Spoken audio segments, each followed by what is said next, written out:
Aujourd'hui, je vais vous faire voir une tarte aux pommes façon pâtissier, pas très compliqué. Donc il faut de la pâte feuilletée, 3 pommes, la compote que je vous avais déjà fait voir comment vous pouvez la faire, un cercle à tarte pour moi, une plaque. Important, je mets toujours du papier sulfurisé dessus, papier cuisson, pour éviter que ça colle et pouvoir démouler facilement. Donc là, mon cercle à tarte qui fait 25 cm, j'aurais pu prendre un petit peu plus grand puisque la pâte feuilletée permet de faire à peu près jusqu'à 27 cm sans problème. Je la verse sur mon cercle. Ensuite, je la plie bien, je l'appuie en dessous, de façon à avoir que ça rentre bien dedans. Donc si ça colle un peu, on peut prendre un tout petit peu de farine pour éviter que ça colle au doigt. Donc je ramène la pâte tout autour, comme ça, de façon qu'il y ait 3-4 mm, un petit peu plus même, que ça soit vraiment uniforme tout autour. Une fois que j'ai fait ça, donc là, je prends mon rouleau à pâtisserie, je donne un coup dessus pour bien la découper.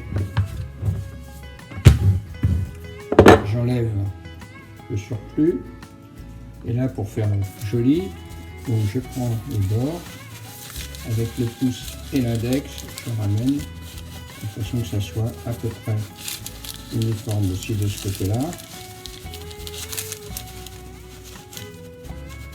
Voilà.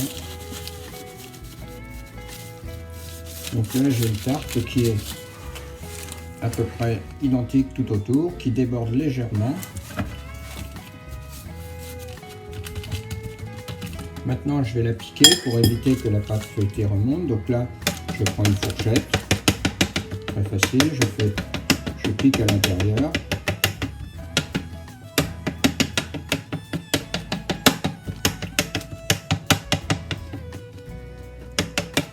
Et voilà, mon fond de tarte est prêt, donc il est piqué. Il y a juste maintenant à compléter avec la garniture. Donc là j'épluche mes pommes, donc pas trop de difficultés majeures. Alors l'idéal pour une tarte aux pommes, c'est de prendre la Rainette du Mont. La Rainette du Mont, c'est une pomme qui est légèrement acidulée, qui n'est pas trop grosse, qui est assez ronde, qui permet de faire des bonnes tartes aux pommes. Le seul inconvénient, c'est que cette pomme est disponible que sur fin août, début septembre, mais ça dure pas très longtemps. Donc là, j'ai pris des pommes qu'on était cueillir au champ, pommes classiques, quoi, style golden. Un peu moins bien pour une tarte, mais bon, on va pas faire les difficiles. Voilà, j'épluche.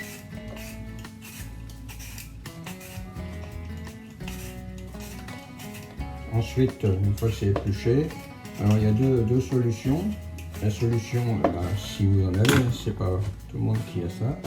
Donc vous pouvez voir, c'est on prend un outil qui sert à enlever le trognon de la pomme. Voilà, comme ça fait un joli trognon. Donc on a une pomme qui est bien avec un truc parfait. Je coupe légèrement. Ensuite je la coupe en deux et là j'ai une pomme qui est très régulière. Autre solution, je la coupe comme ça et j'enlève, ce qui est plus classique, avec mon couteau, le trognon. J'enlève un petit peu les chaque côté.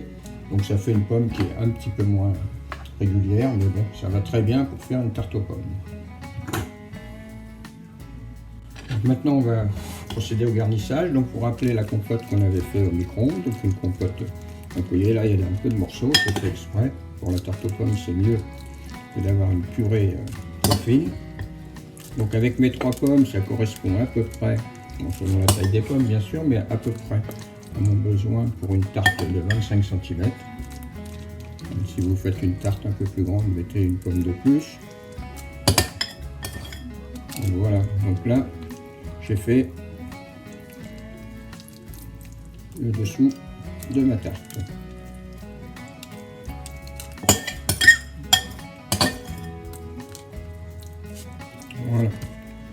maintenant la partie, je dirais la plus compliquée, je ne dis pas que c'est compliqué, mais qui est la plus importante, c'est de couper les pommes de façon très fine, à peu près 2 mm d'épaisseur, pas plus, parce que sans ça, c'est cuit mal et ça serait difficile à mettre sur la tarte. Donc une fois qu'on a coupé, le positionnement, important.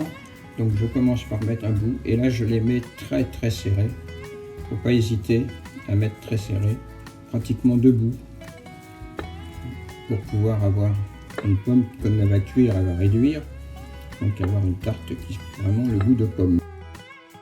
Donc voilà, mes pommes sont posées. Alors il me reste des petits bouts toujours quand on coupe les petits, donc ça je les place au milieu. Enfin, je bouche également le petit trou qui pourrait rester. Voilà, donc j'ai une tarte qui est à peu près bien rangée. Et maintenant, il n'y a plus qu'à passer à la cuisson. Donc la cuisson, c'est à peu près 180-200 degrés, entre 25 et 30 minutes selon les fours.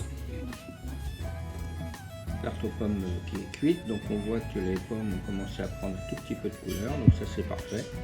Ensuite, deux solutions, soit on la laisse refroidir et on la mange comme ça, ou si l'on a un aspect brillant, on prend de la confiture d'abricot qu'on fait chauffer et qu'on applique dessus avec un pinceau, ce qui donne l'aspect du pâtissier. Mais c'est au choix. Voilà, bonne dégustation.